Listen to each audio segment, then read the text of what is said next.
I'm on my own, against the wall. The pressure's building, but no, I will never fall. Instead of crying, they hear me roar. And now I see that I'm way better than before. I never needed you at all. Think I fall down? I'ma watch you fall down. I'm living large now. I never needed. Hello, ladies and gentlemen. You know who we are. I am a microphone messiah. Brandon is a Canadian destroyer. I am no longer the Bullet Cats champion. Congratulations to Baby Huey. His fourth time with the championship. I'm a little hurt, Brandon. I am. I really am. It's not good. I don't know what to do with myself anymore, you know? It's okay. I won it on my birthday. For 27 days, I had the most prestigious prize in the game. You know? Like, I know the title's physically here with me, but when you guys are the champion, it's not the same. Me and Sasha meet up every Wednesday for short championship reign anonymous. So I mean, hey, she's been doing her thing. And I mean, we're going to talk about tonight. We're going to talk about that. Doing some good. It was a pretty decent Rumble, man. I was happy with the outcomes besides losing the championship. But you know, Brandon's here to tell us what went down. We had two title changes. Actually, no. 1, 2, 3. We had 4 title changes tonight. 4 title changes. Yes, you have to include the 24/7 title. No, sorry, I forgot. Of course, we're going to talk about that because I know I think you tweeted very big deal, very big happenings with that 24/7 championship. You know, man, it was a big deal. Brandon, we talk about the pre-show here. Let's get into it. Let's go. Well, we got the pre-show and we have the women's tag team title match. I thought maybe this could have kicked off the show, but I guess it did kick off the show, but it was the pre-show and we had Asuka and Charlotte Flair defending their women's titles against Nia Jax and Shayna Baszler. All in all, the match goes, I don't even know. It doesn't say it on my script. I'll be honest, I did not watch this, but in the end, we continue with the Lacey Evans. I watched it. Oh, you watched it. You are a good person, Philip. Tell us about what. I was at the park watching Vinny eat 10 hamburgers in 10 minutes, and I watched this. We all watched it. It was a group of us, socially distanced, of course. It was decent, man. You know, Lacey Evans comes out there with Nate. They're continuing that storyline. Nate hands Lacey Evans what appeared to be brass knucks, and the woman's right to Charlotte Flair, leg drop by Nia Jax, 1, 2, 3. Baszler and Jax, 2-time women's tag team champions. We got new champions, even though they're not new champions. I don't know what Huey picked, but both of us didn't see them losing their titles here. But it does make sense getting Asuka and Charlotte freed up of the titles. Even when Charlotte came back to win the championships, it was kind of like, oh, she's back. We'll just put the titles on her. It doesn't really matter. I mean, even through this, whatever it was, month and a half reign, really, the tag titles weren't really a big deal. Even what Asuka's doing. Have they ever really been a big deal? Let's be real. Even back in the 80s, were they really a big deal, Brandon? Well, when they first started, when they actually had a few made tag teams like Sasha and Bayley, they had the Iconics, they had the Riot Squad. There was actually, some tag teams. Sonya and Mandy. There was actual made tag teams, not just, we broke up Billie Kay and Peyton Royce for no reason. Let's just put Billie Kay in another tag team. Why the hell not? Billie Kay does exquisite work with her resume gimmick. I'm a fan. I'm a fan, confirmed. We'll talk about that a little bit later. Absolutely. So the main show. The main show. We started off with the WWE title match. Drew McIntyre defending his title against Goldberg. We start off with Goldberg getting the knock on his locker room. And then we get it seemed like a 5-minute highlight package about just Goldberg's career in general, because we haven't really seen that much from this feud, but yet we had so much time filler here. We had some more time filler later on, but Goldberg's I don't even think we saw Goldberg's actual real entrance. They ran the video package and then just all of a sudden Goldberg was just in the ring. Yeah, well, it happened. It did happen. Then Drew McIntyre comes out. He does his shtick. We get, let's see, what exactly happened? Did we get a spear first, or we get a Claymore first? We got a spear from McIntyre to Goldberg, and then I didn't even know the match hadn't started yet. And then we get Goldberg spearing Drew outside of the ring, and then Drew finally gets in the ring. We get an official ringing of the bell, Claymores, spears, a jackhammer, another claymore, 1, 2, 3, for like 2.5 minutes. This actual match happened, and Drew McIntyre is still the champion of the world. He still is the champion. I told you he is fighting for all those affected by COVID, so he had to win, and he did. The over-under on this in terms of actual I think there was about the same amount of moves in this match as there were minutes. As Philip correctly said, 2.5 minutes, and that was pretty much like 2.5 to 3 moves. It was a claymore, we had a spear, and we have a jackhammer. All the finishers, and that's pretty much all we saw. I think we saw a knee, might have been supposed to be a claymore, but anyways, Drew gets the win. And then Goldberg, who wasn't wearing his regular tights, he was wearing some shorts. It looked like he was cosplaying Brock Lesnar there. Maybe, Brock Lesnar's with the company anymore, so now someone else can wear those MMA shorts. I hear Goldberg may take a dip into Bellator. Oh, okay, maybe we might see Goldberg versus Jake Hager. Oh, the big hurt. There you go. They hug it out in the middle of the ring. Goldberg raises his hands. Big trust, big respect here. In and out, and in total, like 10 minutes, but the match itself was only 2:30. Absolutely. What the women's rumble was next? Am I right? That would be incorrect. Oh, it was Sasha and Carmella. It was Sasha and Carmella. We had Kayla Braxton interview Sasha backstage, and then we get Sasha and Carmella SmackDown women's title match. We go back and forth. All in all, 11 minutes, and Sasha Banks retains her SmackDown women's title. Sasha was actually selling a majority of this match. I think it was the arm that Carmella was really working over. Reginald got in a little bit, not too much. He got more involved in the Women's Royal Rumble, but a little anticlimactic finish. I thought Sasha puts on the bank statement, gets a tap out win. I felt like this match wasn't added. We didn't talk about it on the Bulletcast. I thought this match didn't need to really be there, especially with how long the Rumble actually ended up. I think this match could have been cut, but for what it was fine. Yeah, the Rumble wasn't that bad. It ended at 7:50. So that's typical WWE pay-per-view time anyway. So it was fine. It was fine. There were some good things. The Code of Silence looked pretty good. Reginald the Sommelier, he played his part very well. But all in all, the legit boss, the Blueprint, retains her SmackDown Women's Championship. And when it comes to that, and then who won the Women's Royal Rumble, I think we have a good matchup for WrestleMania, baby. I think we do. Then we get Big E and Xavier Woods have a nice little reunion, and we get Miz and Morrison interfering. They go back and forth, and then Kofi Kingston makes a surprise appearance, announces he won't be in the match, but he had to show up for the Rumble and support his boys. They all had some Brody Lee, Luke Harper attire on. That was nice to see. Philip, always nice to see Kofi, all the boys back together, and also they shouted out old Luke Harper. Yes. The tribute to John Huber, Brody Lee, Luke Harper on the gear was very nice. And then they roasted Sami Zayn. Always fun when Sammy gets insulted by other people. Mm-hmm. Gotta love it. We get Bad Bunny performing his hit song Booker T. I don't want to talk about. No, skip. Booker T did. You asked me to recap, and I'm just recapping what happened. That. I don't like his music. I don't like him. I never want to see him here again. Shout out Bad Bunny. Then we get the Women's Royal Rumble match. This is why the pay-per-view was so long. You just cut his performance. I got to agree with you. I don't know why he was. I looked at his Twitter feed. Every time WWE mentions him, he would retweet it, and every time they get like 20,000 likes. So, people like the Bad Bunny. See, the Women's Royal Rumble, we get Bayley and Naomi entry number 1 and 2. Nice seeing Naomi back in action. We get Bianca Belair entered at 3. I don't know how you want to exactly go through this, but we get Billie Kay. She did her shtick the entire time, trying to plug her shtick. Plug her resume. We get resume. We get Jilly and Billy. Jillian Hall made her illustrious return singing, and dude, I was legit shocked. I haven't thought of Jillian Hall in years. Remember, she was the world champion at one point for like 5 minutes.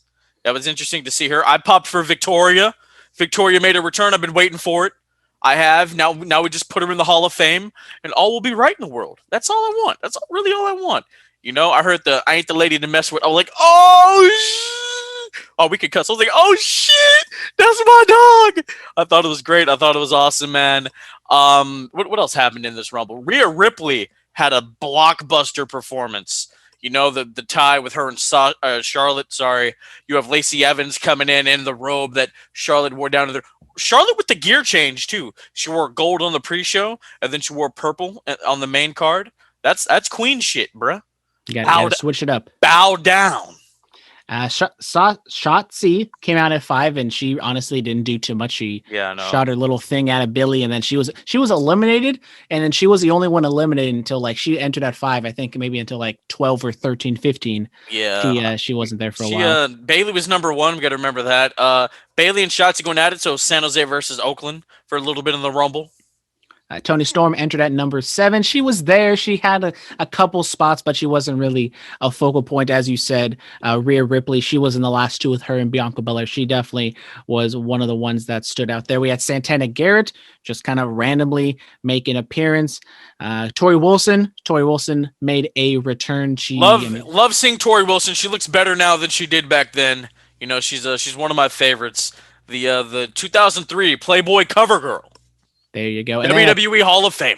At 21, we had Alicia Fox come out, and then right after the fact, I got to get all my gimmicks in. R-Truth comes out, and Alicia Fox pins R-Truth to become the new 24/7 champion. Second title change of the night. She gets dumped. R-Truth pins Alicia Fox. Third title change of the night. And so then R-Truth gets right back to where he came from, and he gets the title back. We'll talk about what happens that after the fact. Going down, Mandy Rose, Dakota Kai. Nice to see her in the mix. Carmella, Tamina, Lana.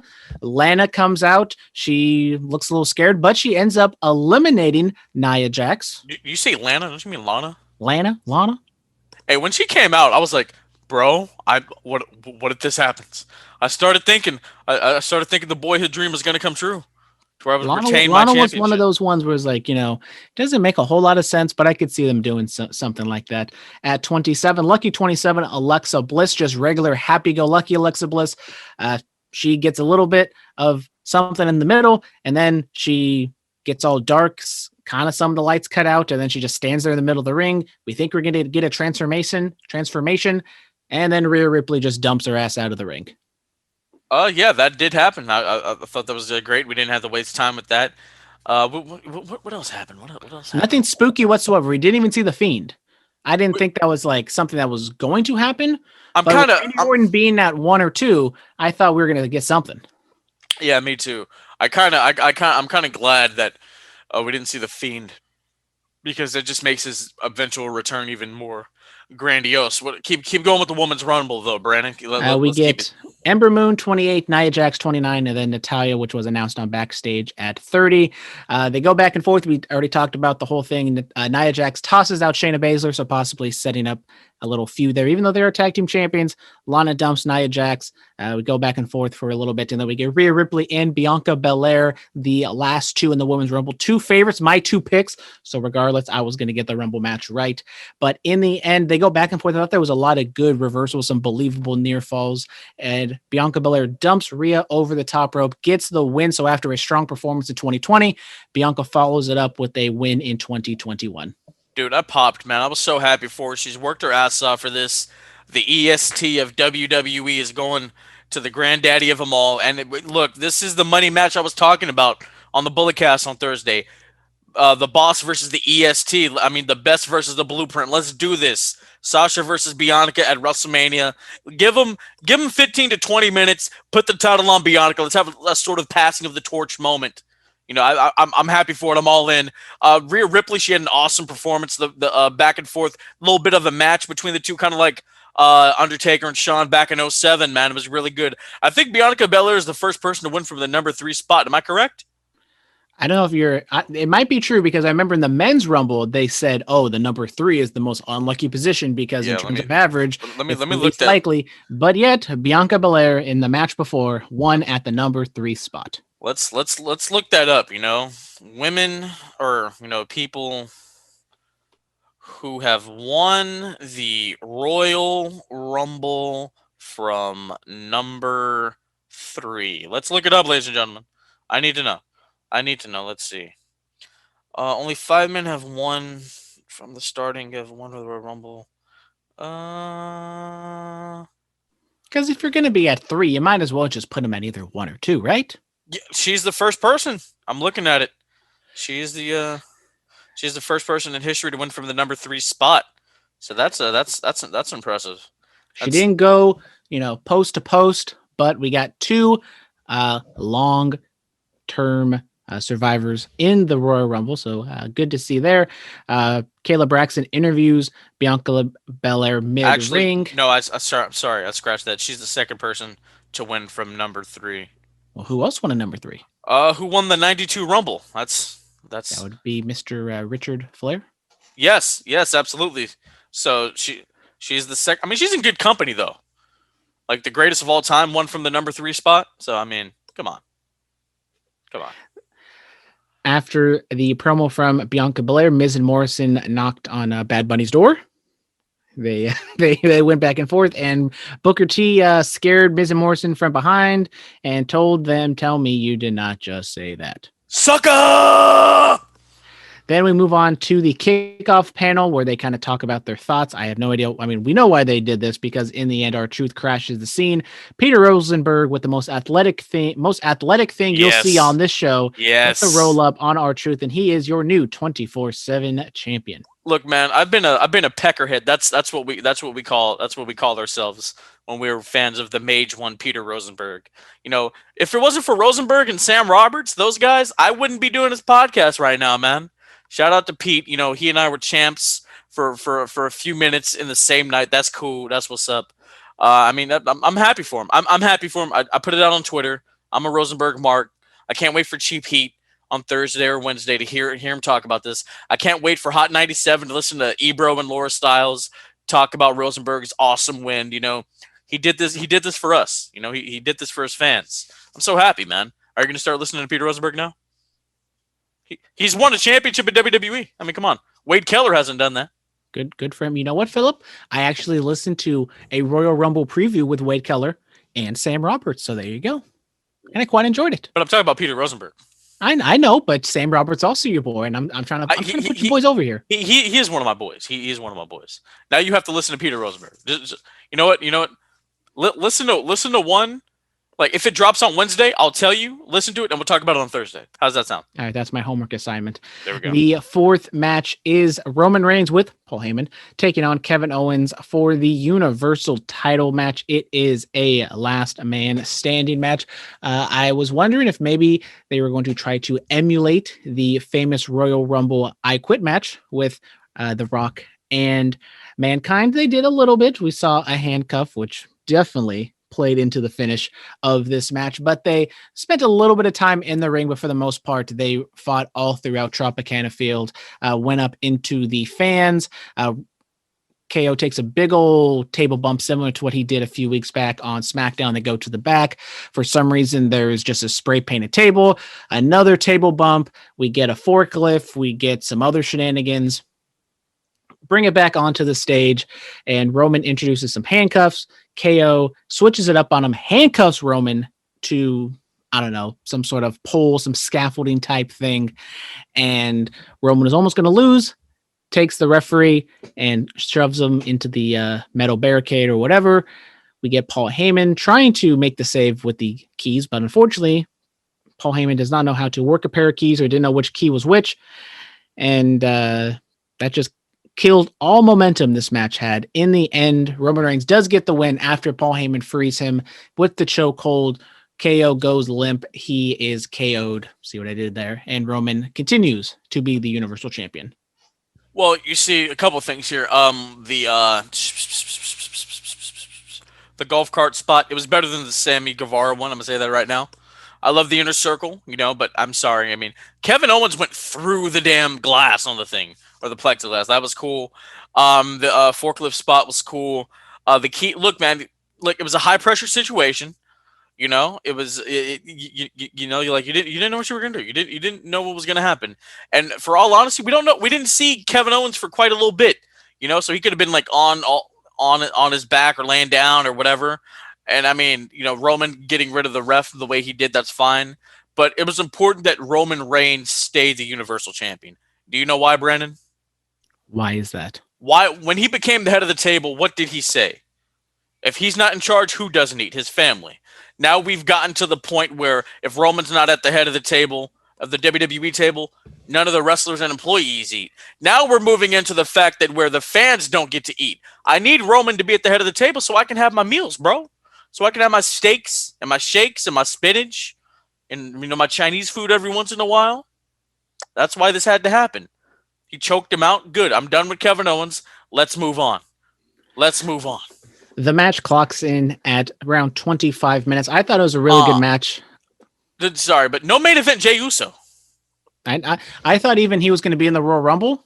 No Uso whatsoever, which I'm not like totally against, but I thought Paul Heyman got involved, which is the way that the finish happened. I thought this pretty much was going to happen. Either Uso, Paul, or some sort of combination was going to lead to the finish, but I mean, a little surprising there was no Uso. Oh, absolutely. I'm sorry. I was belching. Gotta tell the people what's going on. But yes. I thought the match was really good. I thought for a hardcore, walk and brawl type KO and Roman, definitely this is their specialty. And I thought it really worked out quite well. But I mean, the ending just slowed everything down to a halt and stopped all momentum that they had.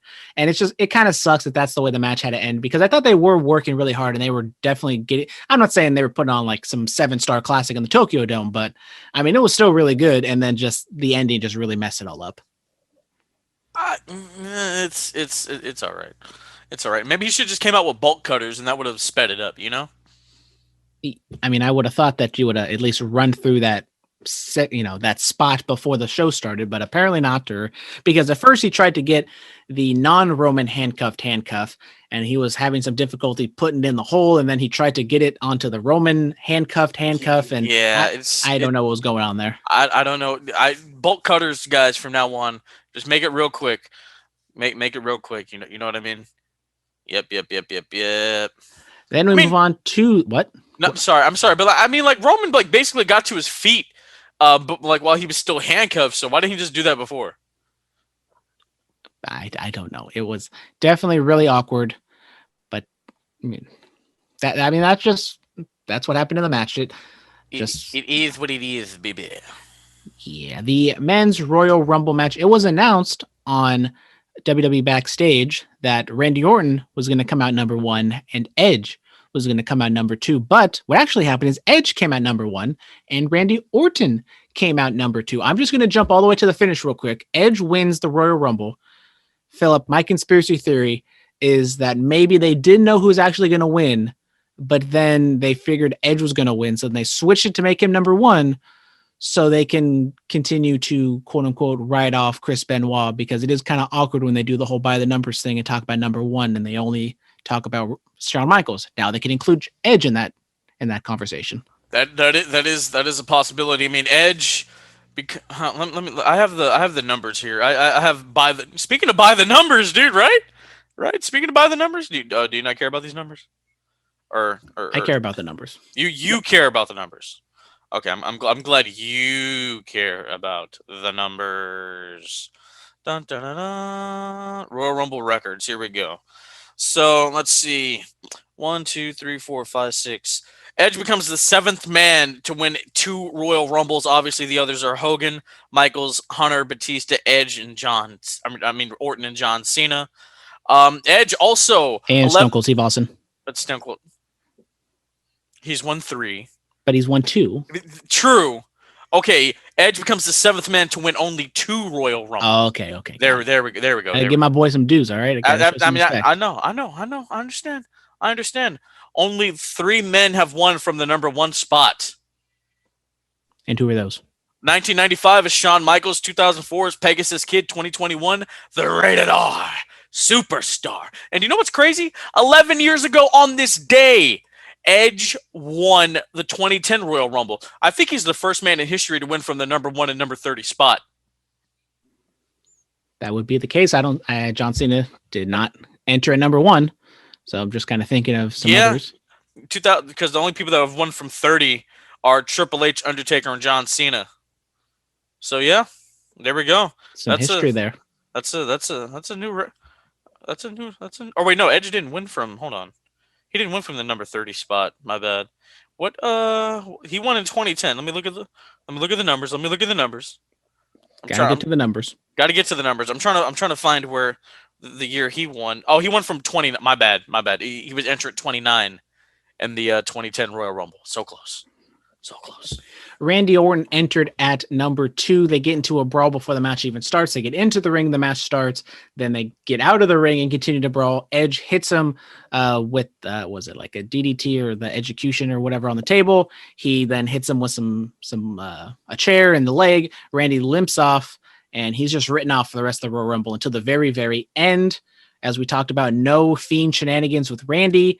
What exactly would you say is the reasoning or psychology to really have Randy be a number 2 just to have him go the entire distance of not being in the match and then just show up at the very end? That's wrestling? No, that's WWE. I mean, wait, repeat what you just said all over again so I can. What is the point of having Randy be dead for the entirety of the match and then just show up seemingly healthy for the last 5 seconds? Maybe it was adrenaline, bro. Maybe I don't know. I don't know. I don't know. We don't know. I'm sure this has happened in wrestling before. Not just WWE. Not just WWE. This has happened to other companies, guys. Technically, it happened with Stone Cold and Vince. It happened with Roman. Roman took a nice little nap. It's happened with Brock multiple times. He's come back from the dead. It's just what happens, you know. I do hate only that elite performers can do this. Let's put it like WWE does this kind of too much. They even did it with Billy Kay. I feel like they should have some like better set rules that if like a count out, if you're not in the ring after 10 seconds, then you're counted out. You'll lose the Rumble. There should be no reason why you can just be able to stand on the outside or hide underneath the ring like Santino and still be counted in the Royal Rumble. That just defeats the purpose of the match. When Pat Patterson invented this match, he didn't make those rules. He didn't make those rules. So it's kind of too bad. It's kind of too bad. I care about the numbers and I care about the rules, damn it. You know, it's fine. You know, we saw the Hurricane. He has like a little bit of a beer belly. We had to lay off. Hey, big pop. You know how much I love the Hurricane. Big pop for the Hurricane. Hey, bro, I popped when I spit in the face of people who don't want to be cool, brother. When Carlito came out, I was like, oh my God, it's Carlito. He didn't spit in nobody's face, which is good. He did throw an apple at us, Shinsuke. We had a Christian. Hey, I thought he couldn't wrestle, like for real. He came back, he looked in tip top shape. You know, us Canadians, man, we have such interesting physiques. But Edge and Christian taking it back to like 1998 with the tag team moves. It was super cool. It was awesome. They got rid of Strowman. Bobby Lashley had a pretty great performance too for a little bit. I really did enjoy that. But all in all, Edge won the 2021 Royal Rumble on this day. We see clearly better place in a broken dream. So, man. Oh, Daniel Bryan I thought Daniel Bryan was going to win. I really did. I thought he was going to run the gauntlet, but turns out, that didn't happen. So he just got unceremoniously dumped. It wasn't even like a big climactic thing. Like it normally is. Big return for Seth Rollins, the Messiah. Curb stomping fools, which I like. I love that. I love all that. Also got a debut, not much of a debut for Damian Priest. He lasted a very long time. He did. He looked impressive. You know, King Corbin getting rid of Dominic Mysterio and whatnot. So my looking at the Royal Rumble, we could do one of two things. We could go Roman versus Edge, Spear versus Spear. We could do that, or we do McIntyre versus Edge. Edge wants to reclaim the title he never lost. Unfortunately, that title is defunct. It's no longer active, but he has been the WWE champion before. So we could go for an actual world championship, and Edge could become a 12-time world champion. On the SmackDown side, Daniel Bryan wins the Elimination Chamber next month, and he challenges Roman Reigns' career versus title. Sound like a plan? You cool with that? Edge winning the Royal Rumble definitely does set up a whole different set of possibilities with Bayley or with Sasha Banks and Bianca Belair. Possibly. I mean, we're kind of jumping the fence, jumping the shark. Just do it. It's easy. It's so easy. Just do it. I know, but that's like, you get one babyface, quote unquote matchup. You might get a turn there. And then if you get Edge winning the Royal Rumble, I do think that there is a possibility he could go up against Drew. You had him just face off against Goldberg. So another kind of old time legend trying to, stomp out the younger, not like that, like what the Undertaker was saying, but, kind of telling that story, or you can go straight forward Edge, babyface heel dynamic. There's no more world heavyweight title anymore, but you could say that, I was a champion of SmackDown and it got taken away for me when I left. So I'm going to go back and try to reclaim as the champion of SmackDown. I think that's definitely a good possibility, which sets up a lot of interesting scenarios. My other pick, Braun Strowman, he made his return on SmackDown. He was there till the end. What does Braun Strowman do? He returned at SmackDown, but there was some Raw people there. So you could say maybe he goes over to Raw to face Drew. I mean, there's a lot of possibilities, which is what made this Royal Rumble very interesting because there was no clear-cut winner that you can really see. There was no Batista or, Shinsuke, Drew, other like those of past years. And I thought that really helped a lot of, both of the Rumbles. Absolutely. Brandon. We didn't give our grades for each of the matches, so I'm just going to quickly run through the matches. Okay. You can give me your grade. So the women's, since you're the only one that's watched it, you can give me the grade for the women's tag match. C+. The Drew Actually, McIntyre. no, soft C.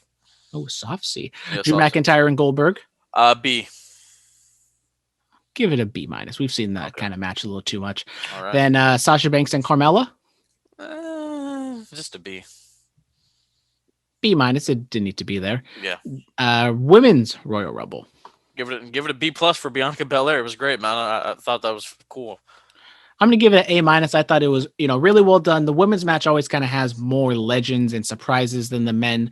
And it is the first Rumble, so that always kind of gives it a little bit more of an edge. But I thought it was really front-loaded. Kind of the middle had some of the legends and the lower card women. More of an edge? But I really did enjoy the ending with Bianca and Rhea. I thought that was a nice ending sequence there. So I'm going to give it an A-. Then moving on to the last man standing match, Universal title, Kevin Owens and Roman Reigns. Oh, it deserves an A because Roman Reigns is still our tribal chief. He's still the head of our tables, I will give it a B. The ending really just took it to a screeching halt. Giving it a B for botch? Yes, exactly. Wow, don't be like those people. The men's Royal Rumble match.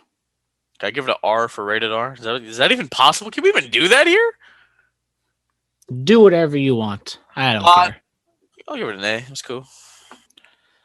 I'm gonna give it a B. Give it like a B+. We'll give it like an 87%. Give it like an 87%. I'll give it a 90%. That it was good. It is really hard with no fans there to really determine how much of it actually worked. Okay, honestly, man, I'll give it a 91.3% because of Carlito. Okay, there we go. Actually, no, not just 92 because of Christian. There we go. Carlito showed up, had a little stare down, and then really didn't do much afterwards. Christian, on the other hand, all the backstabbers he dropped, bro. Hey, Carlito needs to come back. He needs to come back for a run, bro. I'm ready. Did you see the shape he was in? I was impressed. He looked very svelte. He got that glow money. Man, I want to look like that. Brandon, we're gonna look like that one day, dude. One of these days, maybe. Once the gyms open up. Maybe I'll be like Edge or Christian, old ripped flab, like kind of flabby on the backside, but the front's all ripped and shit. There you go. It's just like the Simpsons meme where you just take the clothespin and just shove it all behind you, and they don't notice. You know what? I'm gonna try that one day, dude. I'm gonna do that for real. I'm gonna find out.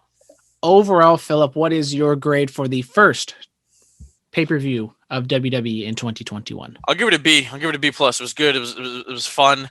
I marked out. It was fun watching it with some people, man. It was good. It was cool. It was cute. I'll give it a B+. I thought all the matches were good. Some of the matches were better than others. There was no standalone fantastic match. I liked both of the Rumbles. I thought both of them were a lot of fun. They had some interesting legends and some good stories. But overall, we all take a drink. We're on the road to WrestleMania. And I think there's a lot of different directions we can go, especially with both of the winners. I think there is a possibility you could get even Bianca going over to Asuka or going over to... No. It's more compelling.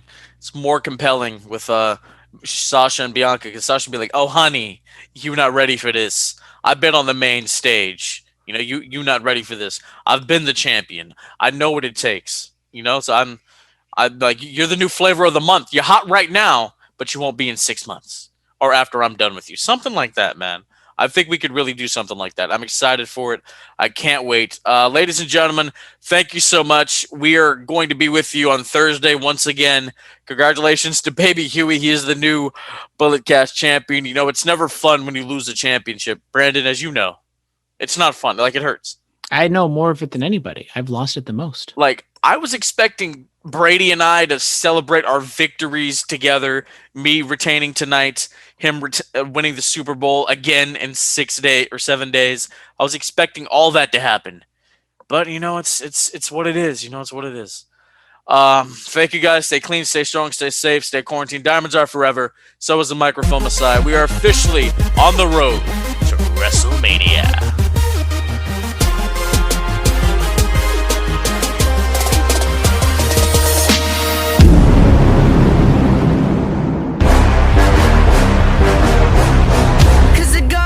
Push them all out the way.